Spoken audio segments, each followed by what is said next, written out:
In 1939, the world plunged into a conflict that would redefine everything. Unlike earlier wars like Vietnam, Iraq, or Afghanistan, where support dwindled as harsh realities came to light, World War II was viewed largely in a positive light during and long after its course. So, what set this war apart? Let's explore the unyielding spirit on the home fronts. Picture British families gathered around radios during D-Day, or Red Army soldiers dubbing their fight a sacred war. There was an overwhelming sense of purpose, driven by the battle against fascism, genocide, and oppression. Yet, there's more beneath the surface.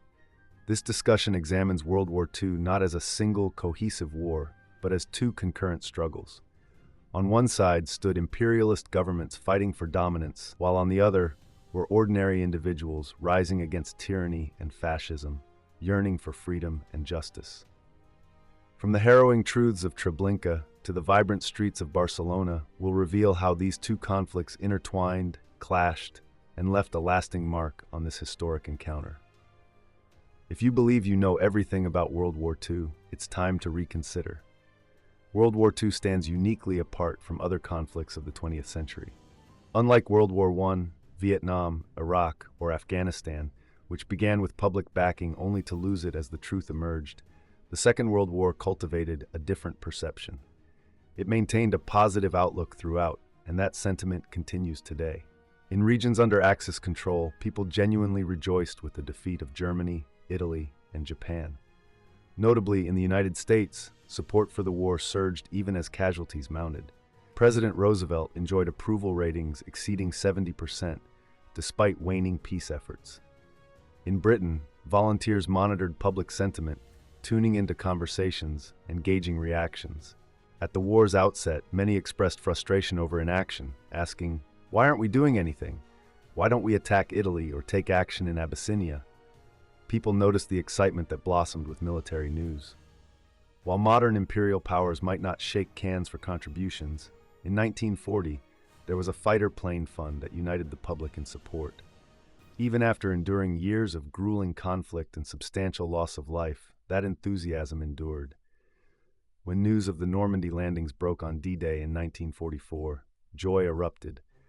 A child cried out, "Daddy, the Second Front has begun!" The father hurried down, nearly dropping the radio, eager to verify it wasn't a prank. At breakfast, they buzzed with excitement, unable to stay seated, ready to dash outside and chat with neighbors about the invasion. Right to the end, mass observation surveys revealed that the war hadn't worn people down. Far away, Dmitry Loza, a Red Army officer, described the struggle against Nazism as a sacred war. He recalled June 22, 1941, when the war broke out, bringing devastation, anguish, concentration camps, and ruined cities and villages, along with countless lives lost. He reflected that if all the tears shed over those 4 years were collected, they could drown Germany in a sea of sorrow. Even after 70 years, the Second World War remains profoundly significant to people. Just as Loza foresaw, 10 or 100 generations will keep the memory of this war alive. No other conflict has inspired as many narratives, books, or plays. Nearly half of all war films focus on the Second World War, while the First World War, Vietnam, and Korea together account for only 16%. It's remarkable how such a devastating war continues to hold our attention. A Japanese commentator captured the essence of war's toll well. "We shouldn't see numbers alone. Each number represents a life, with a name and a face. My brother is one of millions, but to me, he is my only elder brother. To my mother, he was her only eldest son. Remember the dead as individuals." Yet the figures are staggering. The First World War claimed up to 21 million lives. Vietnam suffered 5 million losses across 2 decades, and the Iraq War resulted in 655,000 casualties within just 3 years. Getting precise numbers from the years 39 to 45 is challenging, but estimates suggest the death toll was around 50 million, including 28 million civilians. China's losses rivaled those of Germany, Britain, and France combined in World War I. So why didn't this overwhelming destruction tarnish the image of World War II? Many viewed it as a good war, a fight of right against wrong, democracy against dictatorship, and freedom against fascism. As one radio DJ put it, it was different from other wars. People believed it lacked imperial motives.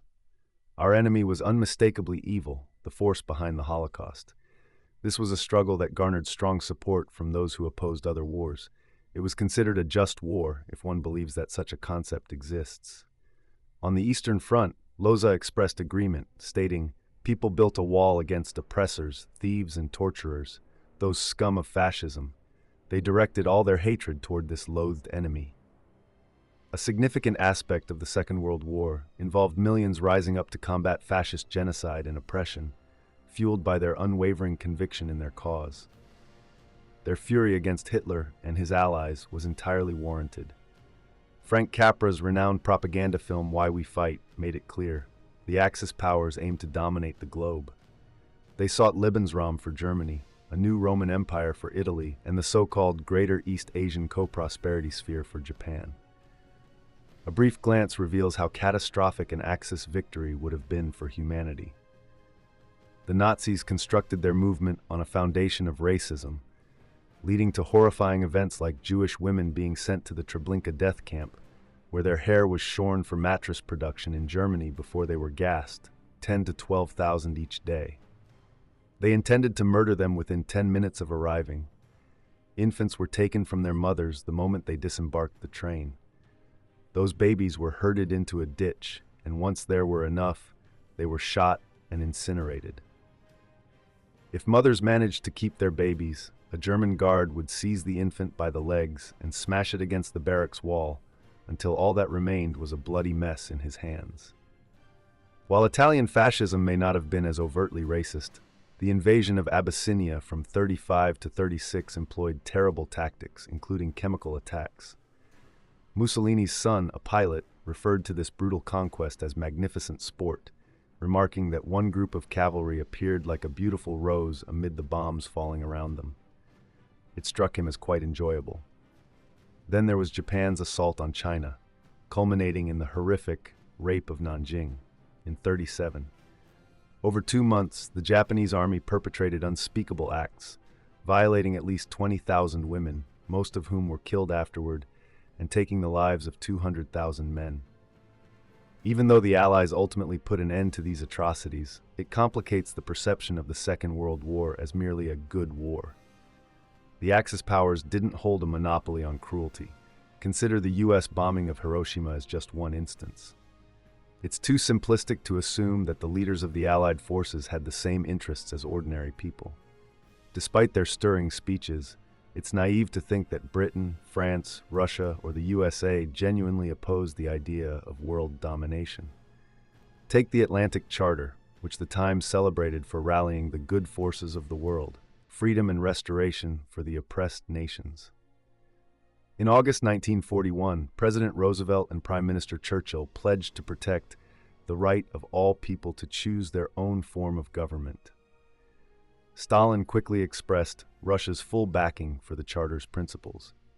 Yet, when Churchill presented the Charter in the House of Commons, he made it clear that it didn't alter any policies regarding the British Empire.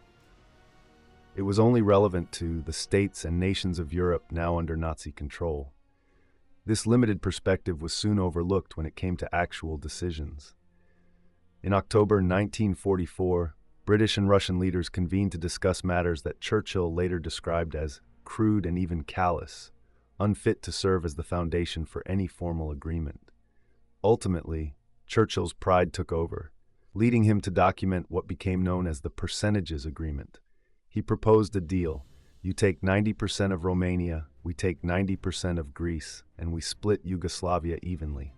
As his words were translated, he noted down Romania, Russia, 90%, others, 10%, Greece, Great Britain, 90%, with the USA's agreement, Russia, 10%, Yugoslavia, 50-50, Hungary, 50-50, Bulgaria, Russia, 75%, others, 25%. He handed the note to Stalin, who had already heard the translation. After a brief moment, Stalin marked it with a big tick and sent it back. The matters were settled swiftly. I asked, "Doesn't it seem a bit cynical to treat these significant issues so lightly? Let's just scrap it." "No, keep it," Stalin responded. Even though the USA wasn't present during the talks in Moscow, it held a similarly cynical perspective on peace. One politician remarked, At this rate, the peace we're shaping will be built on oil, gold, and shipping, and will lack moral purpose. Moral purpose might have been lacking, yet Hull, Roosevelt's Secretary of State, emphasized that the United States was intent on crafting a new international system, purely based on national self-interest. This book argues that the motivations behind the Allied governments and the resistance against tyranny simply couldn't align. The significant events from 1939 to 1945 didn't represent a unified struggle against the Axis powers, but rather two distinct wars. While that may seem unconventional, this perspective resonates with Clausewitz's well-known assertion that war isn't merely a political act. It's also a vital political instrument, a way of continuing political engagement through different means. This led to the realization that a proactive combat policy surpasses a mere exchange of diplomatic notes, and no major war strategies can be devised without acknowledging political relationships. In the World War II context, the political dynamics among nations fueled the conflict between the Axis and Allied powers, yet the connections between people and their governments ignited another war, particularly evident in the resistance movements functioning beyond formal state structures.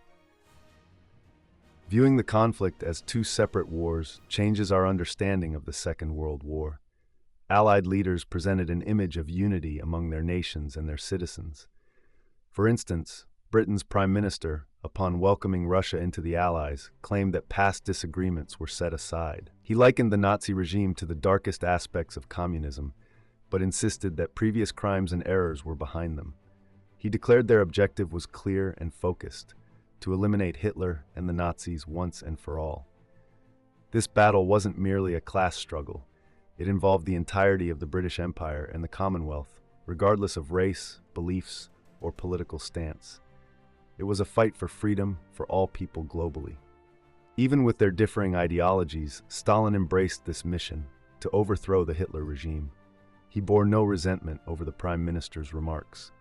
Both leaders remained steadfast against the Axis powers, aiming not only to liberate people everywhere, but also to safeguard their influence over global territories.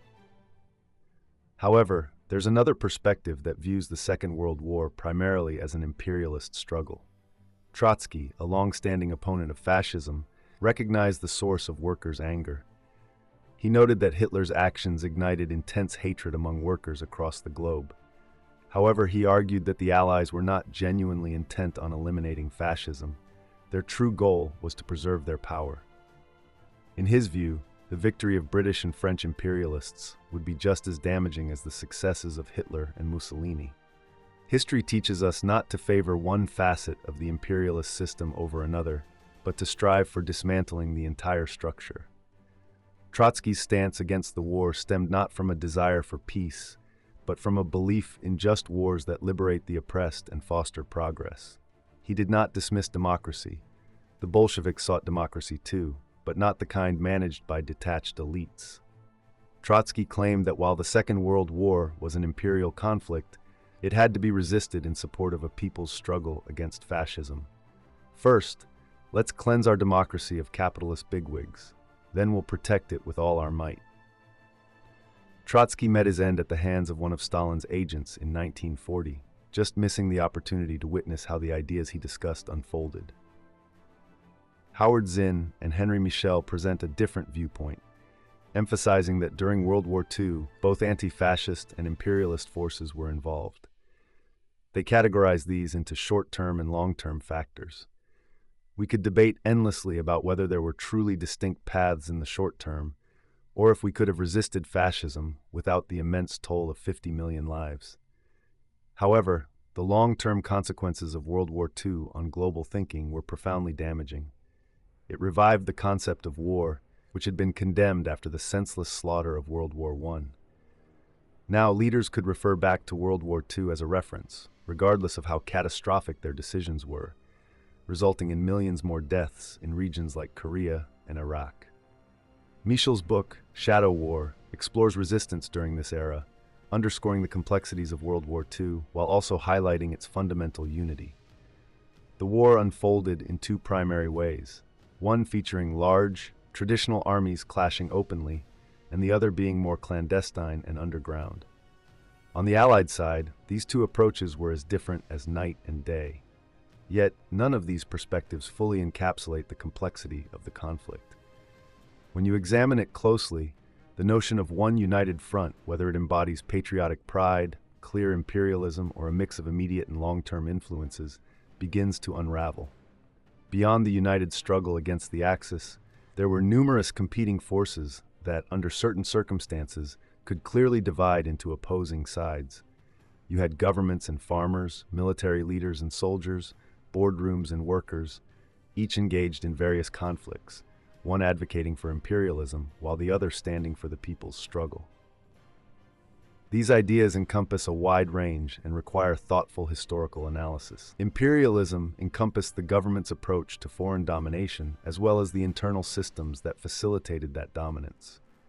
Crucially, before World War II, both the Allies and the Axis had imperialist ambitions, but their aims were not mere reflections of one another. Just as in a chess match, the game can shift dramatically after just a few moves. Let's begin by examining the Allies. In 1939, Britain held the largest empire ever, encompassing about a quarter of the globe, a realm where the sun never sets but the blood never dries. France followed with the second largest overseas empire, claiming 10% of the Earth's surface. The USSR was vast too, occupying 1/6 of the planet, with a significant portion of its population being non-Russian. Under Stalin's rule, it became a prison house of the peoples, and eventually extended into much of Eastern Europe. Meanwhile, the peak of U.S. imperialism was still on the horizon. In 1939, the U.S. was focused on building its economic strength, laying the groundwork for a military presence that would eventually encompass 737 bases around the world and more than 2.5 million troops. In contrast, the Axis powers were relative newcomers to this imperial arena. Japan had only recently emerged from isolation in 1867, Italy unified in 1870, and Germany followed suit the next year. By this time, the world was already divided, leaving these nations to compete for their position by displacing established rivals. Germany attempted this during World War I, but encountered resistance with the Treaty of Versailles. Italy and Japan, having allied with the Entente during the First World War, anticipated rewards from the victors, but ultimately felt disappointed. As World War II progressed, all three nations made another bid for imperial dominance. On the Allied side, their approach appeared less brutal. Britain and France embraced their citizens' democratic ideals, asserting that they were safeguarding previous achievements. The United States and Russia presented their actions as a response to external threats, but the Axis powers had a different story. Leaders in Germany, Italy, and Japan recognized the need for a more extreme authoritarian ideology to unite their populations. This urgency stemmed from their lack of empire, which meant they couldn't allocate the burden of economic woes onto colonial subjects. Consequently, they felt tremendous pressure, grappling with significant class struggles intensified by the global communist wave that followed the Russian Revolution in 1917. This turmoil drove all the Axis nations towards some form of fascist or military governance.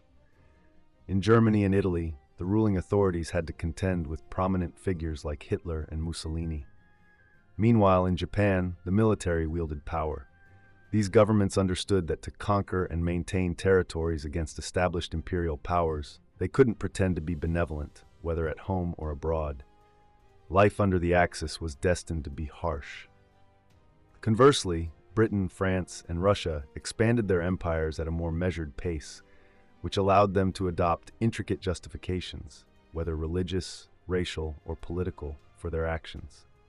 If you strip away the rhetoric, the Second World War was less about a quest for global dominance and more about a contest between the Allied and Axis powers over who would hold authority. So, for many ordinary people who believed it was a battle against fascism, that notion didn't hold much weight for the leaders on either side. The events leading up to, during, and following the war support this view. The Axis powers had distinct objectives and tactics, while their adversaries weren't a noble coalition aiming to rescue the world from fascism. Instead, they were a disjointed group that only came together nearly 2 years into the conflict. The notion that the Allies were tight allies was more of a myth. Before the war, the United States largely kept to itself, adhering to Coolidge's belief that the business of America is business.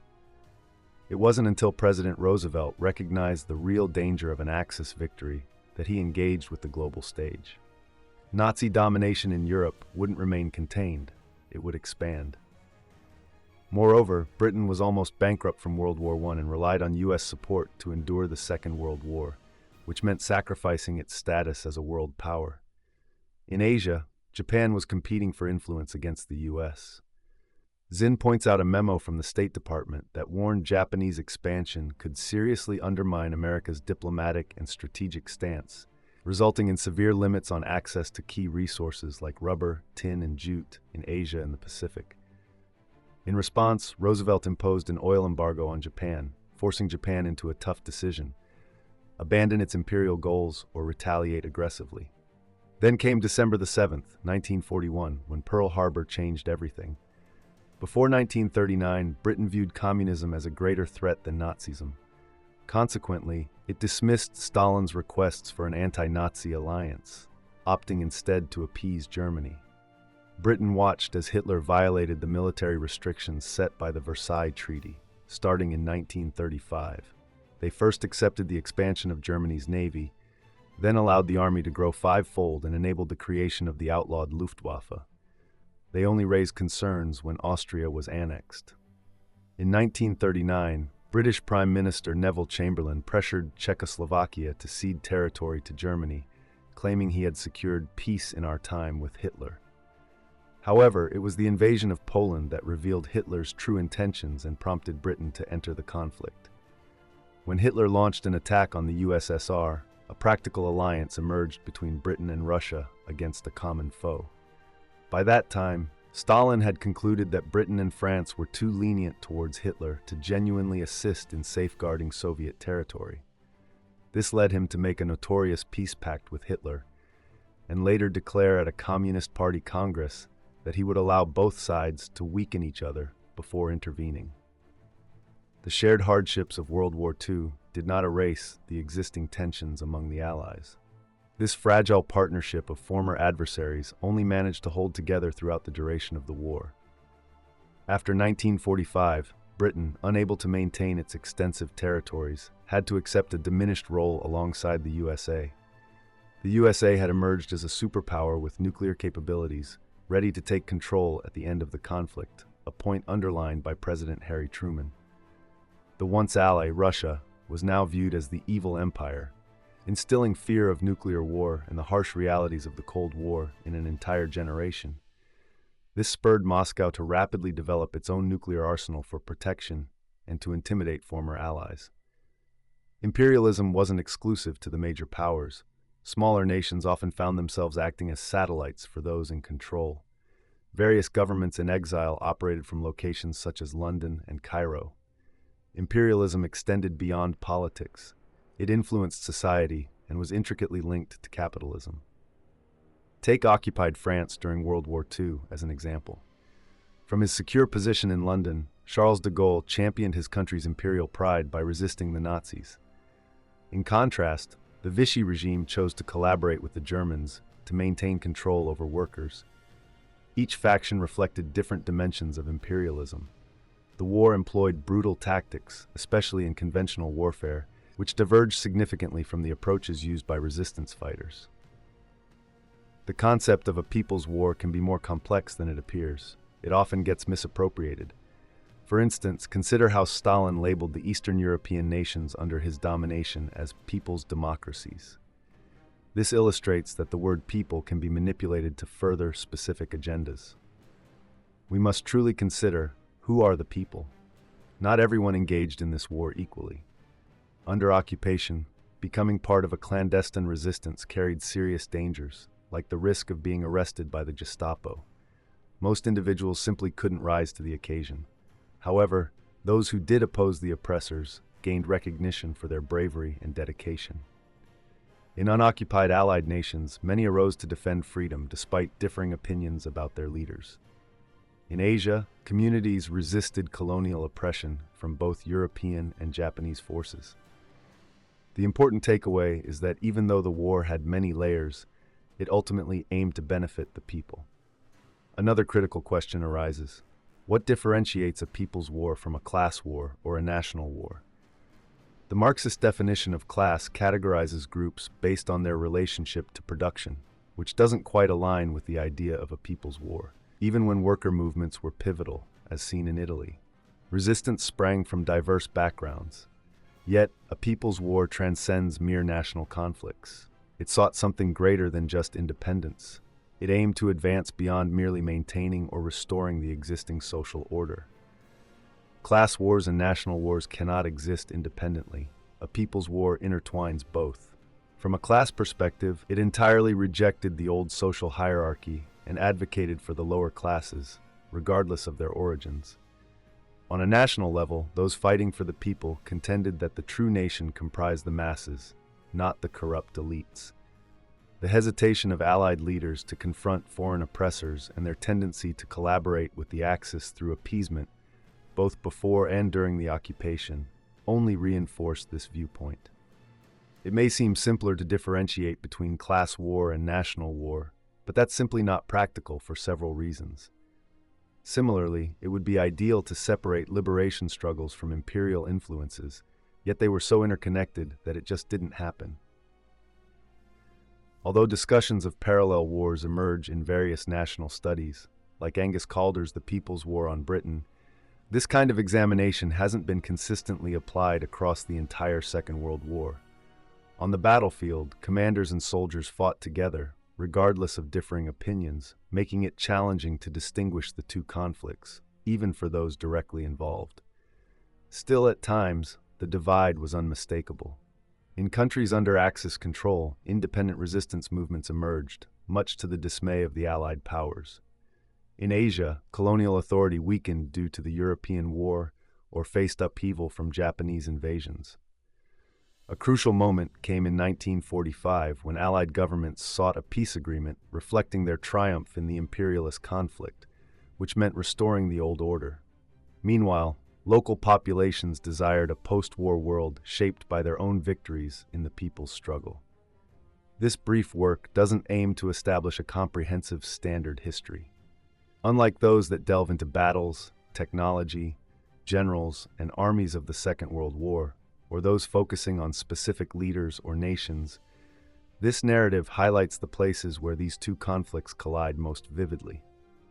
Naturally, many countries are overlooked, with Russia being a notable absence. It played a significant role in defeating Hitler, but didn't experience parallel wars for a couple of key reasons. The brutal tactics of the Nazi invaders united people under Stalin's regime in their fight for survival. Unlike resistance movements elsewhere, the many Soviet partisans courageously battling behind enemy lines never truly presented an alternative to Moscow. Additionally, life under the Russian state was incredibly harsh. Entire ethnic groups, such as the Chechens, were forcibly relocated under dreadful conditions, stifling any genuine expression of a people's war. The only real opposition to Moscow came from soldiers who joined General Vlasov's forces, but they were merely tools of Nazi interests. This absence of a genuine people's fight had dire consequences for those who fell under Red Army control as they drove the Nazis out of Eastern Europe. Though this book doesn't explore Russia extensively, it's evident that the country significantly influenced the other conflicts unfolding.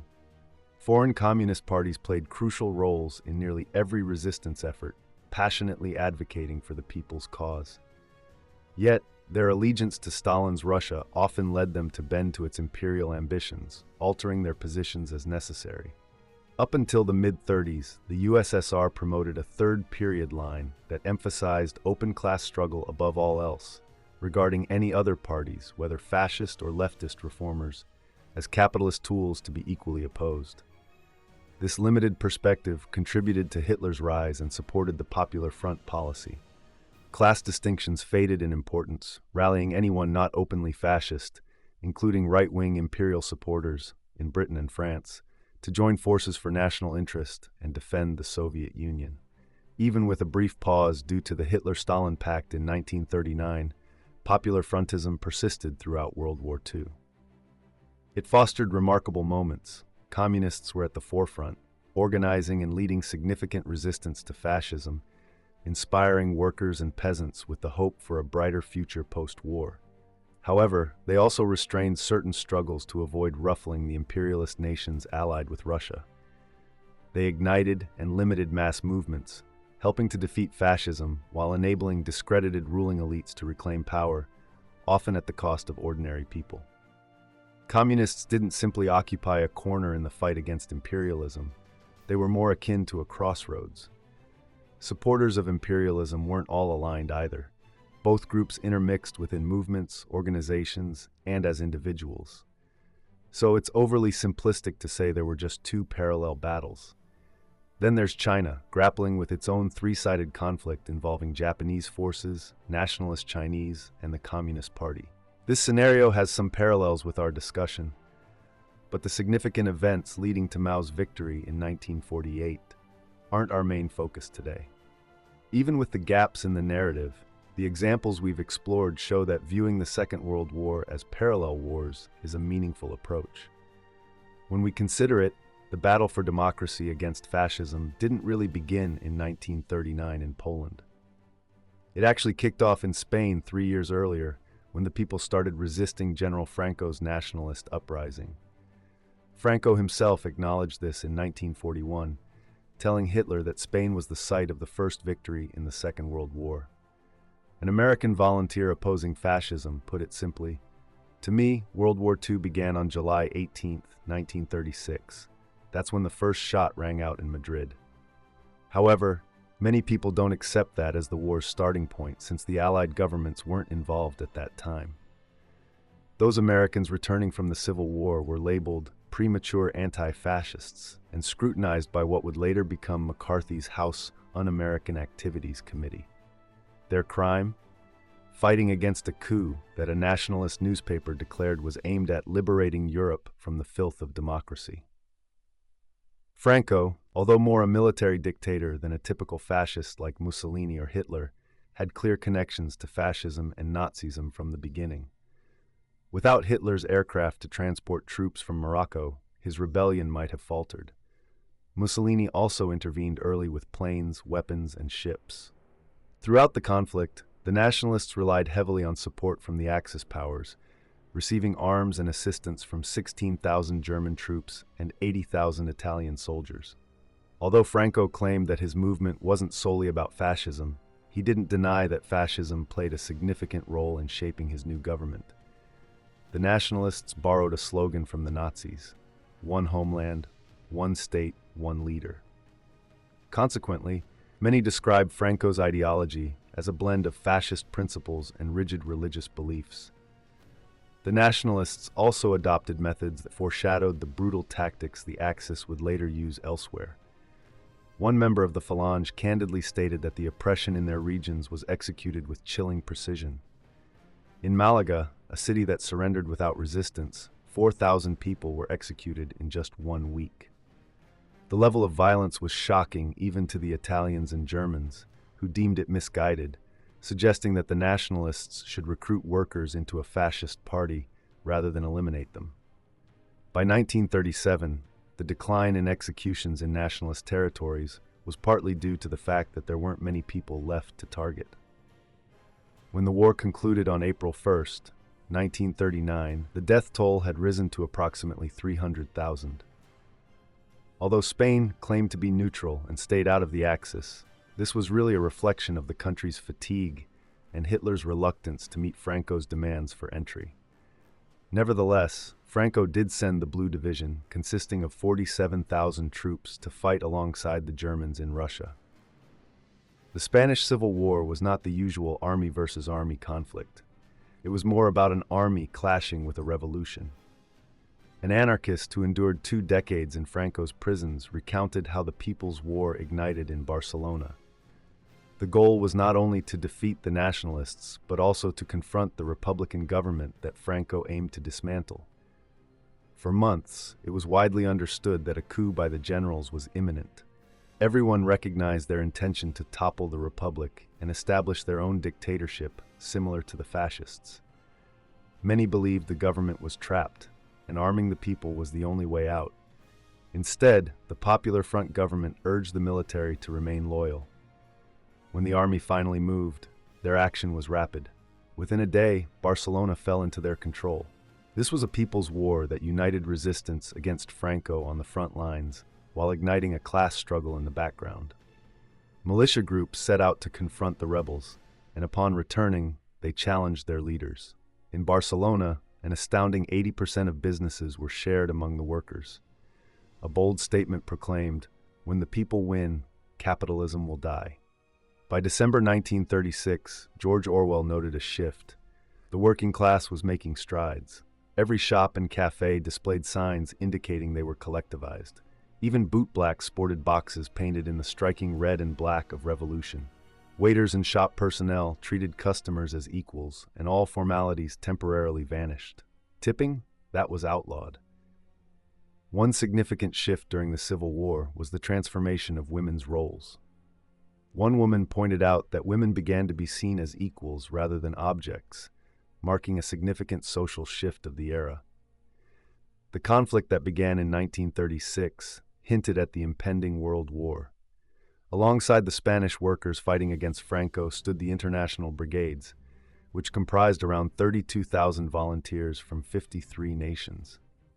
The largest contingent hailed from France, boosted by many anti-fascist refugees from Italy and Germany. This movement emerged after a call from the Communist International. Support for the Spanish struggle brought together liberals, socialists, and Democrats, although roughly 85% of the volunteers had ties to political parties. In Britain, for instance, the Labour Party initially showed willingness to offer all possible support for freedom and democracy in Spain, with public opinion favoring the Republican Popular Front government over Franco by a significant 8-to-1 ratio. However, the future allies of World War II chose not to back this fight against fascism. Rather than support the elected government, the French and British advocated for a non-intervention committee, asserting it was a collective effort of all European nations to prevent both sides in Spain from receiving arms and reinforcements. Neville Chamberlain claimed there was no desire or intention to interfere in the internal matters of any other country. This supposed neutrality greatly aided Franco, as the Republic lost key weaponry to the rebels and struggled to procure arms on the international stage despite being the legitimate government. When Italy and Germany flouted these rules by backing Franco, no action was taken to stop them. British leaders believed that civilization itself was under threat in Spain due to the escalating revolution. In 1936, France established its own Popular Front government under Blum, who wanted to assist the Spanish Republic. Yet, he worried about alienating right-wing factions at home and felt it necessary to align with Britain against Hitler. Observing strong pro-rebel sentiments within the British cabinet, Blum launched the Non-Intervention Initiative. The United States could have sold arms to the Republic since its neutrality law didn't apply to civil wars. However, Washington maintained it would scrupulously refrain from any interference whatsoever in Spain. Roosevelt viewed the situation as a contagion, akin to an epidemic prompting a community to isolate itself. Some suggest he later regretted a policy that appeared to favor Franco and even contemplated secretly sending military supplies, yet there was ultimately minimal action taken to support the Republic. For the first time in American history, travel restrictions were implemented with "not valid for travel in Spain" marked on U.S. passports. While the U.S. government denied aid to the Republic, major businesses rallied behind Franco, supplying 3 million tons of fuel and countless trucks vital for his war effort. The Spanish Civil War foreshadowed Russia's future responses to people's wars. Volunteers from the Communist International Brigades were motivated by their commitment to socialist principles, but Stalin remained focused on what would advance Russian state capitalism. He aimed to curb Hitler's ambitions and sought alliances with Britain and France, even at the risk of waging war on two fronts. If the Spanish Republicans emerged victorious and capitalism was defeated, it would distance these Western nations. However, a Franco victory, backed by the Nazis, presented its own threats. Hugh Thomas emphasizes that Stalin made a decisive choice regarding Spain. He would not allow the Republic to fall, despite not providing sufficient support for them to win. Aside from Mexico, the USSR was the primary military supporter of the Republic. But to effectively counter the nationalist fascist supplies, Stalin would have needed to dispatch significantly more troops, around 6 times the number, and 3 times the tanks than he actually did. Nonetheless, any assistance proved beneficial. It allowed Russia to bolster its influence enough to replace the struggling leader, Largo Caballero, with the more pro-Moscow Juan Negrin. Russia advocated for a kind of parliamentary democracy that would align with Britain and France, while also opposing the revolutionary movement resisting Franco. This led to a collision between imperial warfare and the people's struggle. Herbert Matthews from the New York Times had reason to assert that the communists weren't merely following orders. They were fighting against fascism and advocating for the democracy we recognize today. Yet a peculiar irony existed. They supported what they viewed as the only socialist state globally, which tied them to Stalinism, while simultaneously promoting a traditional capitalist democracy. This posed a complex dilemma as they devoted everything to a people's war that transcended those ideologies. A Scottish communist brigadier captured this contradiction perfectly. He expressed a deep admiration for the Soviet Union. When he finally received a reliable rifle adorned with the hammer and sickle, he felt a sense of pride. It represented the backing of the Workers' Republic in the Spanish people's battle for democracy. It's important to understand this. The conflict in Spain wasn't about imposing communism.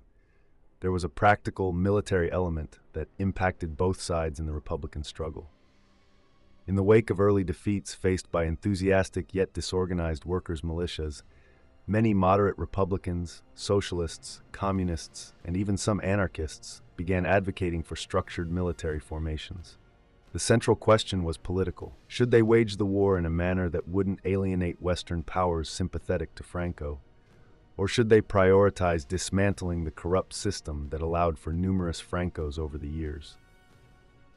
These conflicting views clashed in Barcelona in May of 1937.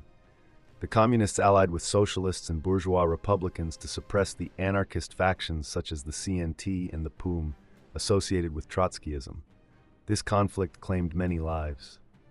Meanwhile, the NKVD, the secret police from Russia, targeted the remaining survivors, extinguishing the revolutionary hopes ignited during the Civil War's early days.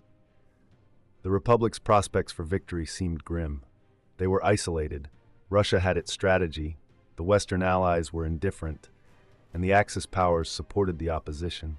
The revolution's defeat drained the people's spirit and made little impression against the nationalists, who ultimately gained control in 1939. When Britain and France declared war on fascism that year, their stance toward the fascist-backed Spanish government remained unchanged. Glinstone emphasizes that the Allies entered the war largely to contain Nazi Germany's growth, not to establish a new democratic order. As long as Spain remained neutral, Franco's regime didn't have to be overly concerned.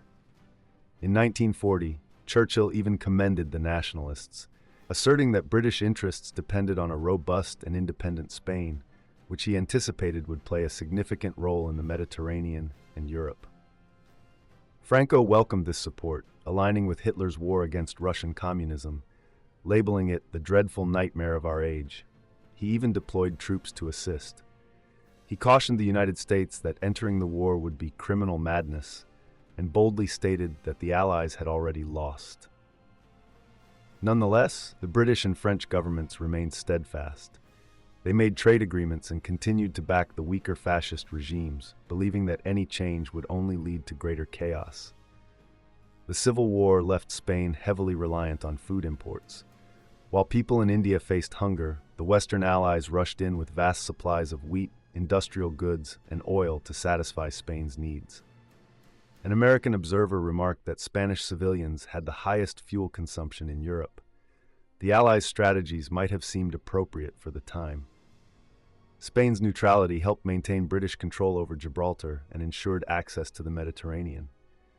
However, that rationale began to falter after 1945. Britain's ambassador noted that with other totalitarian regimes in Europe falling apart, Spain stood out as an anomaly. When Russia called for Franco's removal, and American and British advisors suggested leveraging the Allies' oil demands to challenge his regime, Churchill reacted strongly. He remarked, "What you're proposing is akin to igniting a revolution in Spain. You start with oil, and it will quickly turn to blood. If we interfere in Spain, the communists will take charge, and we'll see that unrest spread to Italy and France." Allowing Franco to remain in power meant the brutal executions of Republicans continued unchecked. By 1945, around 60 executions were taking place each week, with 23 occurring in just one day in Madrid. One counter-argument to viewing the Second World War as a people's war is that propaganda often portrays modern imperial conflicts as progressive and democratic. The situation in Spain illustrates that the concept of a people's war, which surfaced during the Second World War, had its own roots and developed despite opposition from Allied governments.